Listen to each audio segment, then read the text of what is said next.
Hello, welcome to the MuseScore Café for today, Wednesday, February 27th, I think. I always forget to look. Yes, it is the 27th. And the topic that I have chosen to talk about today is automatic placement, which I know is a very it's a huge new feature in MuseScore 3 that's really one of the great new things about it, but it's also kind of a big change for some people to get used to if you're more familiar with how things worked in MuseScore 2. And so really I want to try to get people comfortable with how it works and kind of everything having to do with automatic placement. Hi Marcus.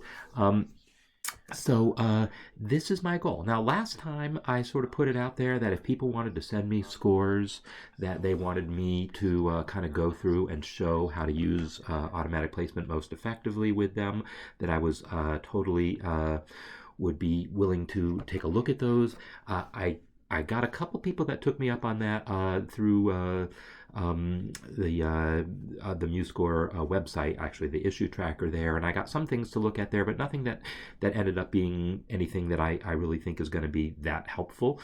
So I have some of my own examples, but if you've got stuff that you want to email me right now, if you're watching live and you want to email me something, Marc with a C at musescore.com. I suppose I should put this in here.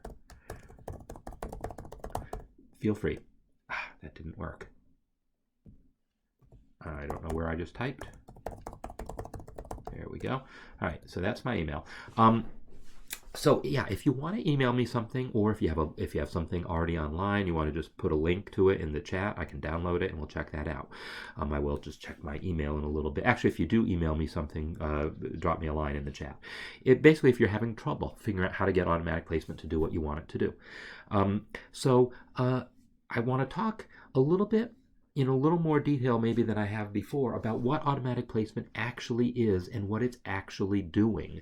I find that just understanding where it's coming from is like really helpful, because when I first started using MuseScore 3 during its development, I didn't really understand what it was doing at first and was also kind of mystified by some things, but the more I came to understand it, the better I was able to use it.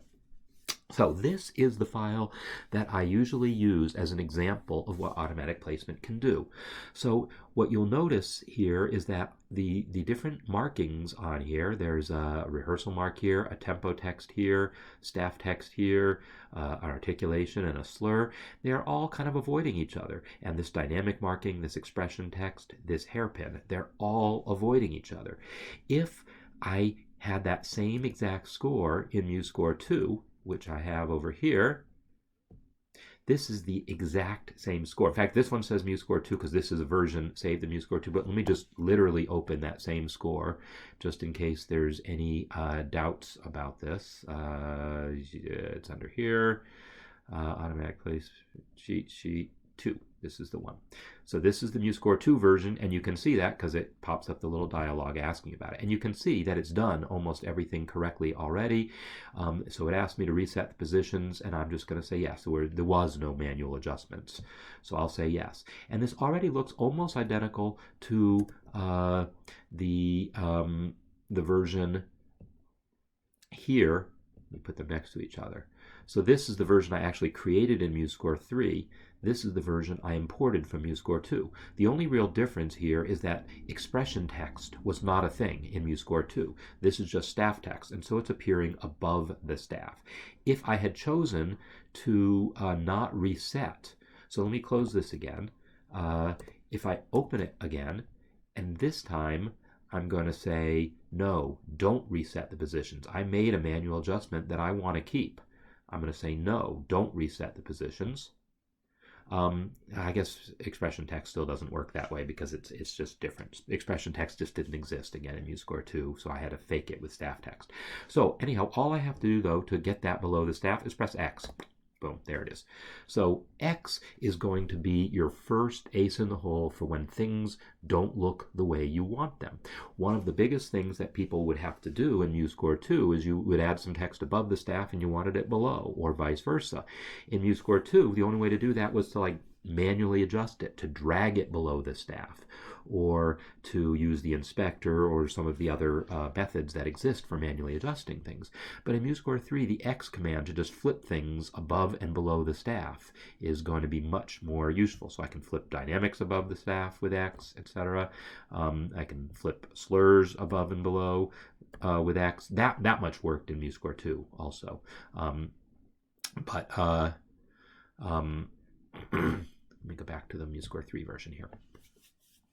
So just knowing that you can move things above and below the staff with X is hopefully going to be very useful, because that's one of the most common things that people want to do with manual adjustments, and you'll quickly discover that if you try to drag this text down, automatic placement is going to say, no, you can't do that. It's above the staff. But X will just flip it below. Also, in the inspector here is the placement field, and that you can just set to below. So that's really what the X does, is it changes this placement field here. So automatic placement is something it's designed to avoid collisions.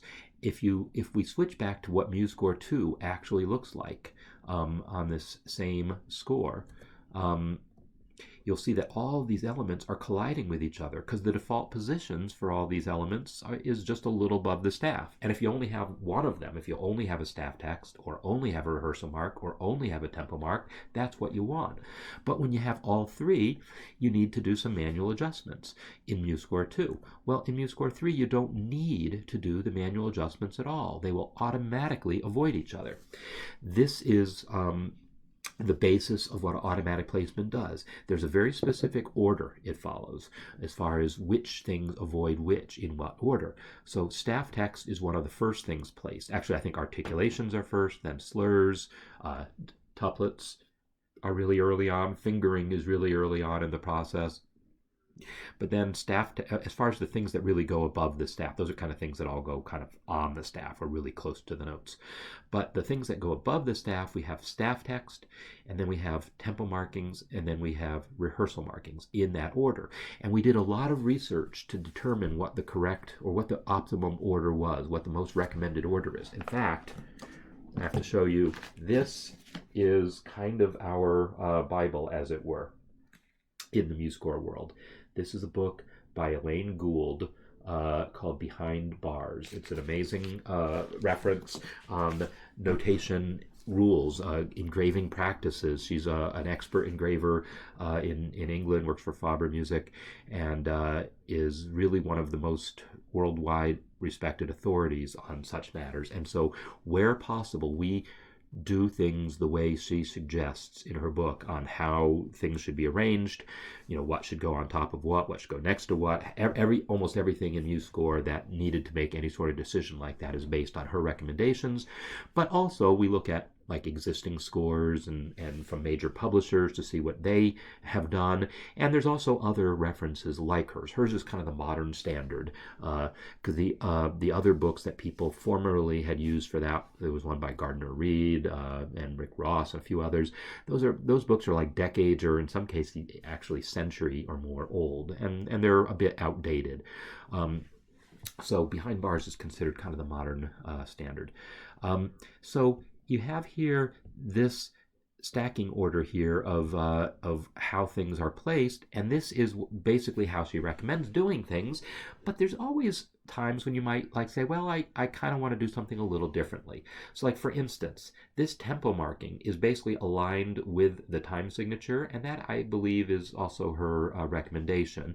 But you look at this and you realize, well, in this particular case, maybe if I moved the time signature over, then there would be room to bring the rehearsal mark closer. Well, you can do that. You don't have to disable automatic placement to do it. I'm going to use keyboard shortcuts. I've got the time signature selected, the tempo marking selected. I'm going to use Control left arrow to just move it to the left. Now watch what happens when I go one more click. There. I went one more click and the rehearsal mark just came down on its own. I didn't have to disable autoplace. Autoplace is still doing what it needs to do. It's still making sure that this avoids that and that this avoids everything else. It's just changing the order of things, and now I can move this further over. Or I'm going to hit Control R to reset this. Maybe I really just want to move the rehearsal marking. Well, that's fine too. I can start moving it over. Boom, and then it comes down. So that idea that you can just move things, and you can also do the same with dragging if you prefer dragging. When you drag something, if you try dragging it right on top of something else, it's not going to let you do that. But if you just drag it just generally over to the side, it knows to fall down. Drag over here, it knows to jump up. So you can drag to put it in the general vicinity of where you want and let autoplace do its job then, and let it say, okay, I'm going to move this down basically as far down as it can go, or move it over and I will push it up as far as it needs to go. So this idea that you can rearrange things just by dragging or by using the cursor keys, or for that matter using the inspector. I can use the X offsets. Oops, wrong way. X offsets in the inspector to move things over. All of those methods that you can use to manually adjust things that you might be used to from MuseScore 3 continue to work. It's just that now auto placement is going to help you avoid collisions.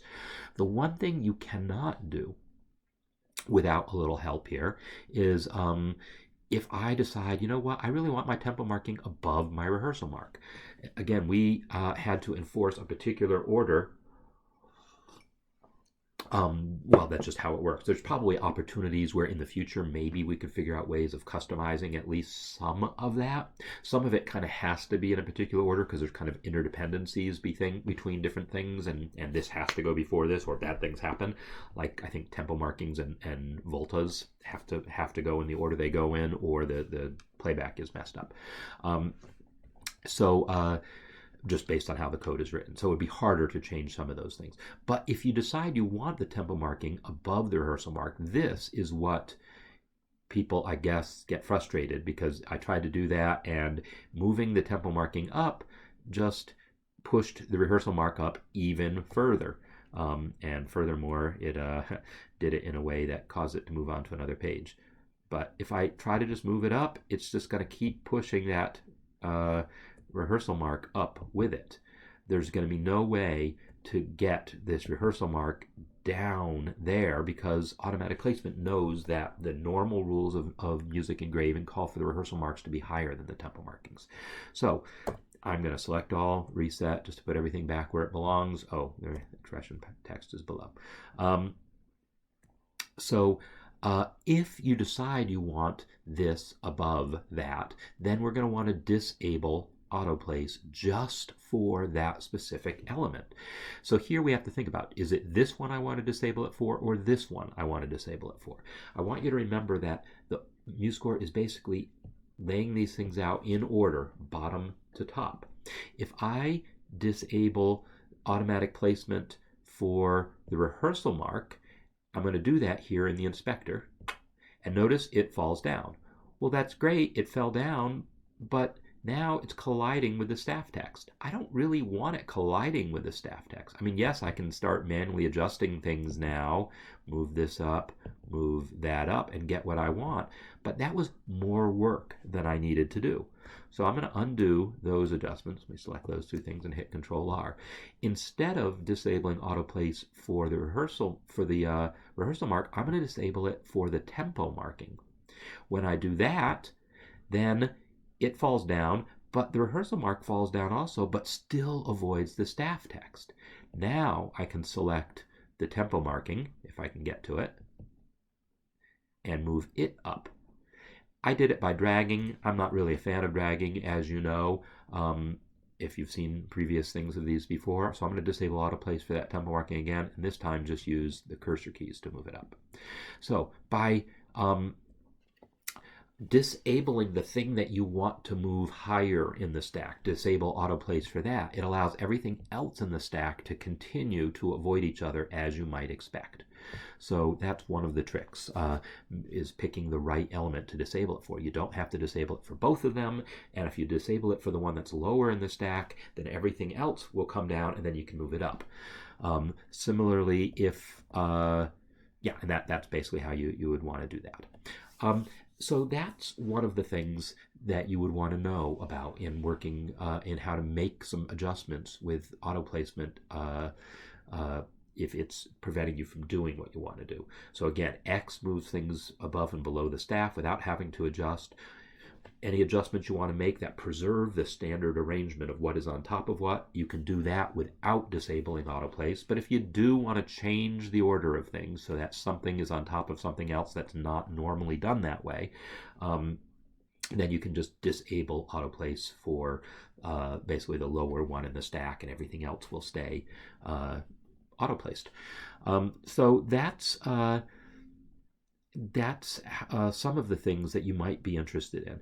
But another one that I really only recently became aware of, and really am becoming kind of fascinated by this idea now, is it's possible to completely disable auto placement for particular types of elements. And I'm in the process of implementing this is designed to be the right order. So let's look at this ugly one here. It's got a lot of, I didn't actually mean to do that. I meant to do something else. So here we are. If you are creating a score with a lot of text, and maybe these text elements, you're a lot of staff text, like here's one staff text one, and then maybe you have another one, another staff text, and you've got another one, another. And they're all avoiding each other nicely. Whoops, I didn't mean to drag that. They're doing what it was designed to do. As far as why the spacing here is a little different, I'm actually not entirely sure about that. That's probably has to do with the Y going below the staff, the F going above the staff, and it's creating some spacing issues there. And if I try moving this up, it's probably going to push. Yeah, it's pushing this up, and then it's hitting the hitting the frame. So here's a case where if I just wanted to adjust the spacing in there, I could disable auto placement for it, but now I have to adjust everything a little bit more, and I need to disable it here to allow that one to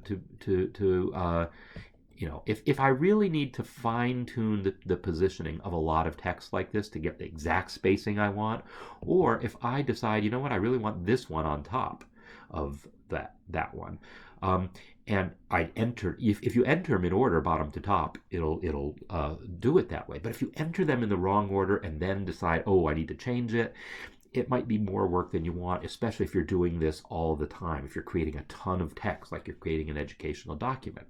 So here's a thing that I recently just realized is the case. So I just selected all and reset.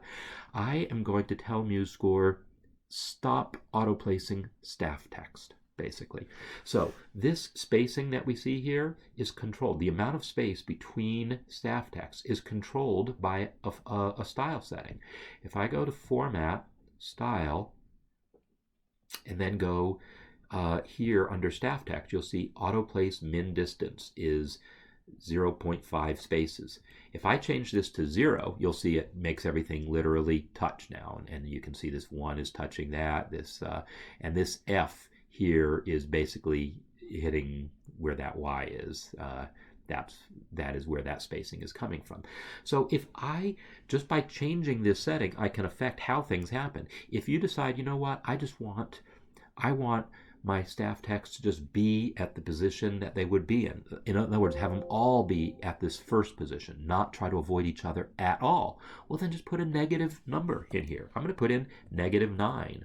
And now, as you see, they all collide with each other, which is exactly what MuseScore 2 would have done, right? If I did the same thing in MuseScore 2, staff text, and then I put another one in, another text, and then I put another one in. Right? This ugly mess is exactly that ugly mess. I must have typed slightly different text, but you can see that by setting a negative number in here, a big negative number, make it -99, just to make sure that there's no possible way that these things are going to not overlap.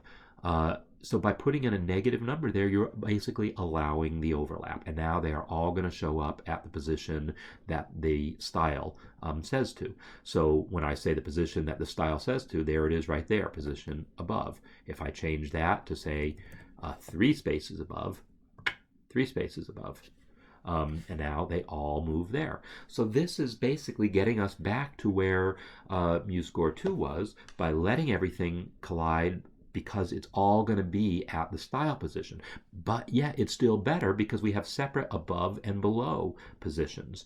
You'll see this sets the position above the staff. This sets the position below the staff. Here, MuseScore 2 didn't have anything like that. You had to just basically eyeball things or use the inspector to make the offsets the same. Here you can make the default below the staff be whatever you want.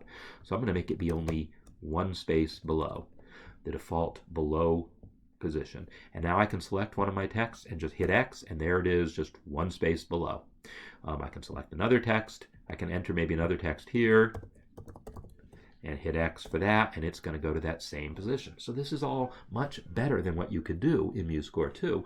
And I did it just by saying, you know what, I'm going to allow these collisions by setting a negative number here. Why would you want to do that? Well, you might want to do that if you, as I said, have a lot of text that you're entering and you just want to do the manual positioning yourself above the staff, like which one is on top of which. Maybe you just want to be in control of that. And yet you still want to be able to flip things below the staff and have them line up. You want them lined up here by default, and then you'll make your own manual adjustments. Well, you can have that already. So staff text already has that style setting. Again, it was under Format, Style, Staff Text. And so do actually quite a few of the other texts. Tempo text has autoplace min distance. Lyrics doesn't have a setting like that. Dynamics do. Rehearsal marks do. So all of these things, by setting them to -99, you can basically allow overlaps, and therefore everything will just be in its default position according to its style parameters, more or less the same way as MuseScore 2. And in fact, I can, to some extent, so I've created, I went ahead and set all those parameters that I could to -99 and saved the result. Let me select all, reset, put this guy back below the staff again. All right, so this is where I started with this thing. I set all those guys to -99 and then went to Format, Save, Style, so that everything would be saved with those 99 values. I'm going to load that value now. It was autoplace minimal. So when I load this now, let's watch what happens. You'll see that suddenly all my collisions happen again. There's a bug here in how this happens, and I've already got a fix in that I've created for this. But you can see that it's started allowing all the collisions between the text now. But there's still some collisions it's not allowing. It's still trying to push the volta line up higher. It's still trying to push this repeat marking higher than the chord symbols, because like if I delete this guy, or even just mark them invisible, you'll see the repeat goes down where it should be. That's because there's only so many settings. The text ones basically have these min distance settings, but this guy doesn't, and this guy doesn't. There's no style setting for that. So I've gone ahead and I've started implementing that. So in MuseScore 3, my current code that I'm working on, if I do the same thing here and go load style and load this minimal version, autoplace minimal, bam. Now you'll see everything has now managed to collide with everything else, and the bug with the hairpin is fixed. This now looks virtually identical to the MuseScore 2 version. I mean, practically identical. The only I can see the tempo markings a little bit higher in MuseScore 2, and that's only because the style setting puts it higher. The reason the style set put it higher is to kind of preemptively try to avoid staff text, but that just means it's too high in cases where there's no staff text. So MuseScore 3, because of autoplace, is able to have the default position for tempo be a little bit lower, which is great because it knows it's going to avoid the staff text when it needs to. So anyhow, this now looks virtually identical to the way it looked in MuseScore 2, and that's because I have set all of those settings to -99, including some new settings. So like MuseScore 3, as you would download it today, does not include a min distance setting for voltas, but I'm in the process of implementing that, and that's what we're looking at here. So that's one thing that I'm working on. Another thing that I'm working on is, just quickly being able to disable autoplace for a particular thing. Right now, I mentioned that you would want to disable this and you had to go to the inspector to do it. Well, inspector's all well and good, but keyboard shortcuts are nice. So I've actually implemented in this version of my code, which hopefully will become part of maybe 3.1 or something, a shortcut. So I'm just going to press the quote key, which isn't necessarily what the shortcut will be. I've just customized it to be that for now. And as you see, every time I press it, it enables or disables autoplace for that text element. And now with it disabled, I can just move it up. I also implemented a command. This one is going to be a little more controversial, but people have requested it. It's just that I have my doubts about really whether this is what people are going to want in practice. But anyhow, watch what happens when I press the double quotes. There you go. This guy I had adjusted manually, so let me reset it. Double quote, which isn't, again, likely to be the real shortcut, just disabled autoplace completely. It is now allowing all the same collisions exactly as if I had loaded that style file that had all those -99 set. It actually does more or less the same thing, but I'm trying to tweak it to do what people expect, if we can agree on what people expect. So anyhow, there's MuseScore 2's version, here's MuseScore 3's version. So by implementing this command to just completely disable autoplace, you can get results exactly as bad as MuseScore 2, and then you would have to manually adjust everything. But I don't want you to have to do that. I really want to help people figure out how to make things work for you. And again, that code is not there yet, but hopefully it will be, in some future version. So I've already showed you some of the things about how to work around things, but let's talk about a couple others. What if, like, one person had commented that, gee, these two staff texts, maybe they should be aligned? Well, I can do that. Let me just select this one and start moving it up. And there it is. Now it's aligned, and everything else has managed to move up with it. If I say, you know what, now that there's that gap there, I want to put something there. I can choose which one I want there. I think probably the tempo marking. So I'll select the tempo marking and disable autoplace for that. And then it moves down. So only disabling that one bit of autoplace, I was able to get this alignment of the staff texts that I want. Now, I did that by kind of eyeballing this. And I often mention I don't like eyeballing things. So what I'm going to do is I'm going to select them both. And I'm going to start using the offset here.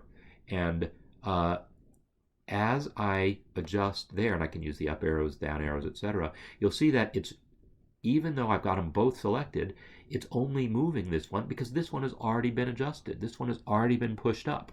So as I'm moving this arrow here, it's moving it up. The next arrow click is going to move them both up. Now it's going to start moving both up. So this is a way, by selecting them both and using the arrow keys and using the inspector, that's a way to get these things to align. Same with these chord symbols. If I decide, you know what, I really want all of those chord symbols aligned, and I'm willing to have them be higher because of the fermata, well, I can select all those chord symbols. In fact, I'm just going to select them all by going right-click, select all similar elements. Or I could have selected, if I didn't really want all of them aligned, but maybe just the ones in these measures, I could select just those measures, right-click a chord symbol, select all similar in range selection. That way, if this was a real score that had more than just 3 measures in them, you could select which chord symbols you wanted to align. So now with all of these selected, I can do the same thing. I can use the inspector to start changing the Y offset. It's going to move the ones that need to be moved up until it reaches the others, and then they'll all move up. So that's a way of getting them all aligned quickly and easily without needing to disable automatic placement. For that matter, and now I see that my staff texts, because I moved those up, I probably want to move these up a little further, so I'll do the same thing. And then maybe I'll just disable it here to take advantage of that gap. But another thing that I look at is, gee, maybe if I did something about this fermata, none of these chord symbols would have to be so high, right? If I flipped the fermata below the staff, then these chord symbols wouldn't need to be so high. I'd be able to bring them all down a little bit. So I could actually select all, well, I have to select things of the same type. So I can select my chord symbols again and use the inspector now to push them down a little bit. If I decide it's okay to have that fermata down there. I'm not so sure about that, but maybe what you really want is maybe just drag the fermata over a little bit, and now we've created a little space.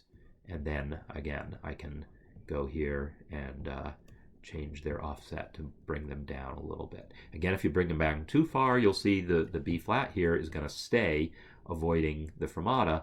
So you just adjust them until you see that they're all aligned. So anyhow, these are the kinds of things. Now this doesn't look really good. This is way off center, so I wouldn't really do that. But maybe if I took this guy and disabled automatic placement for it, and then decided, you know what, it's going to be okay to just collide with that slur. There's a collision here with automatic placement. That collision would not have been allowed, but maybe I decide, you know what, just that little bit of collision is okay. This is the sort of thing I mean by really taking advantage of automatic placement. Let it do the things it's designed to do, but if you decide, you know what, I really want a little bit of a collision because it's going to help me, then you can have that little bit of collision, but let everything else still let all of this other stuff still do what it's supposed to do. Maybe you're looking at this octave marking and saying it's too low. Well, yeah, let me just move this guy off to the side, because it's definitely not harmful to put a dynamic marking to the left of the note that it's going to apply to. So if I do this, then I can get that volta where I want it, again, without having to disable autoplace, because you don't want to disable it, because if I disabled that, it's actually not going to avoid the notes anymore. It's going to collide with the notes, right? I don't want that. I want it to still, if this note was even an octave lower, I want autoplace to still do its job. I just wanted those things to avoid each other.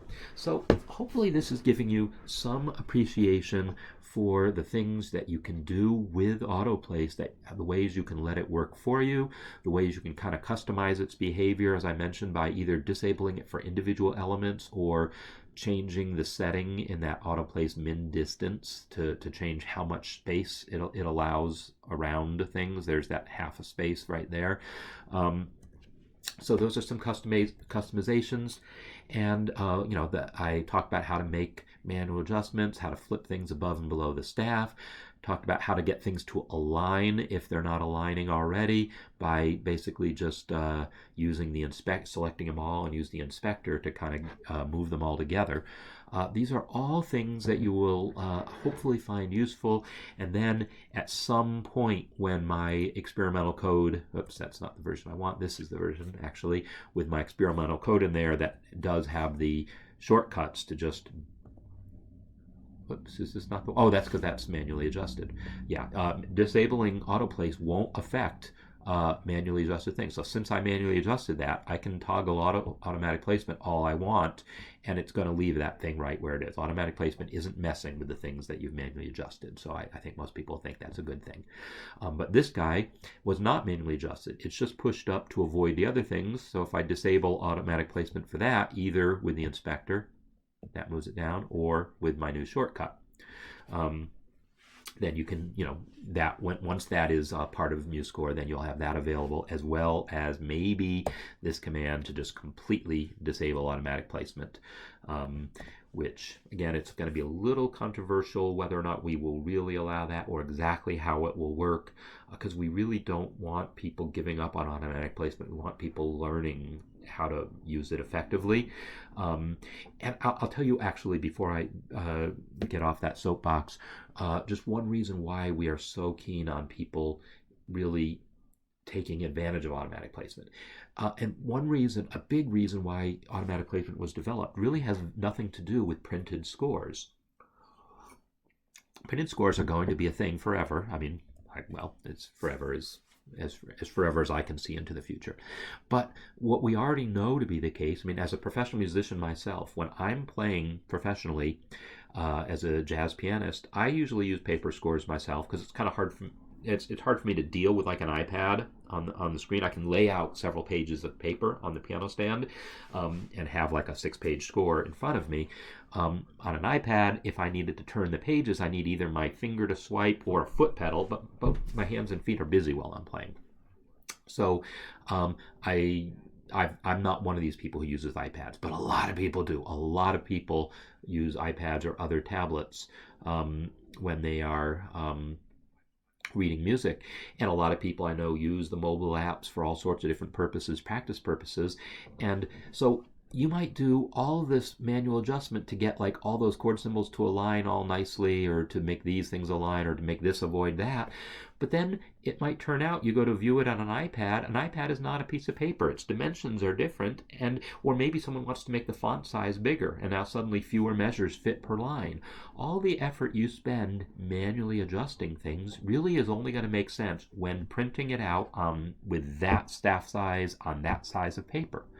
And as soon as you go to deal with a mobile world of more scores that kind of reflow themselves, right? Like if I just take this thing and go to Format, Page Settings, and say I want a bigger staff size, as I start increasing the staff size here, you'll see, all right, now it no longer fits all on one page. Oops, I guess I didn't go quite as big as I thought I did. But anyhow, autoplace is still avoiding the collisions here. Yeah, you might not like exactly how it did it. Of course, this is my customized version where I had already started to adjust some things. Really, I'd be way better off if I just undid all of my changes, got back to my starting point. In fact, let's just close this thing and reopen it.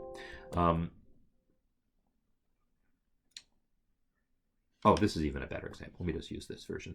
So this is a score that I also use sometimes to demonstrate automatic placement. It's a little more real life as far as how things work. It's not just this ridiculously contrived example. So in this example, autoplace is doing what it needed to do. You can see, like, for instance, if I disable it on that, it's going to fall down and collide a little with the note. If I disable auto placement on this, it's going to fall down and collide with the notes, etc. So automatic placement is doing quite a few things useful here. But what if someone decides, they're on their mobile device and they just want to view this thing larger, so they use the equivalent of the setting, the zoom setting is where it would be, to just make things larger. So I'm going to make things larger. It no longer is going to fit on one page, but autoplace is still going to do its job. It's still going to make things avoid each other, even though everything is now a bit different than it was before. I'm actually a little surprised that that's as close as it is, but I guess it's not a collision, so it wasn't a collision. If I move this over a tiny bit, oh, look at that. Now there we go. Anyhow, so it's, as you make those changes to your score, automatic placement will keep readjusting for you. Your manual adjustments, I guarantee, are not going to do that. Anything that you've made to look good on paper based on your manual adjustments is going to stop looking good as soon as you change the staff size or make other changes that affect how much fits on a page. And automatic placement is going, the more you let automatic placement do its job, the better your music is going to look on mobile devices. And that is, in some sense, the future. I mean, like I said, yes, paper is not going to go away. People are going to continue to use paper scores, and it's great to get things looking good on paper, but we want to encourage people to do it in a way that also looks good electronically. And so that is one of the main reasons automatic placement exists. Or maybe someone decides, you know what, they've downloaded your score and they just want to, they say, bam, I'm a clarinet player, but let me undo all those changes. I'm a clarinet player. This is supposed to be a score for clarinet.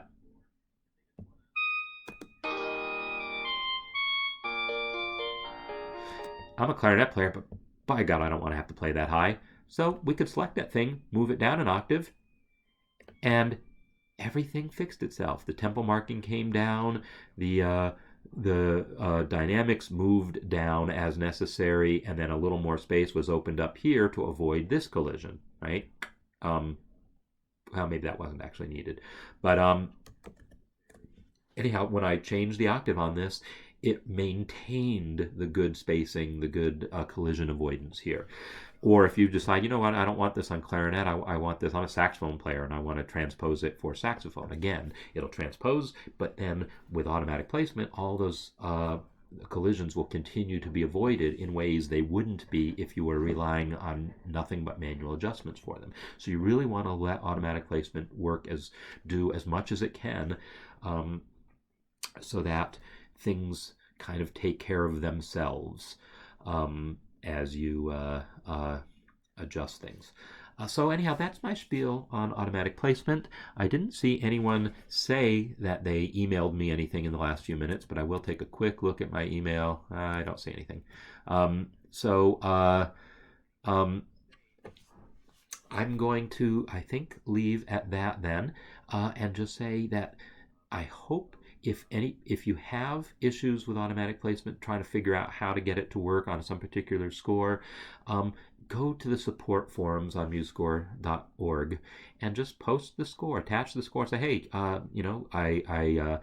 got all jazzed about automatic placement from watching Marc Sabatella's video on it, but I'm just having trouble getting it to do what I want to do on this particular score.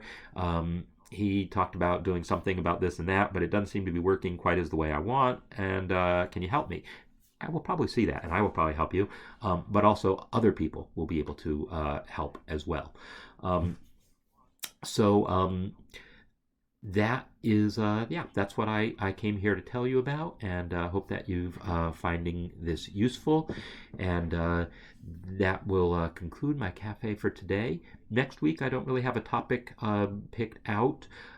So again, if people have suggestions, I'm always open to hear suggestions on future topics. Typically what happens is I end up picking whatever is interesting me at that particular moment. Based on what's going on in my life or what I'm doing, I might just say, okay, well, this is what I feel like talking about today. So I will let you all get back to what you're doing, and I'm going to get back to what I'm doing today, and hope you enjoyed, and see you next week.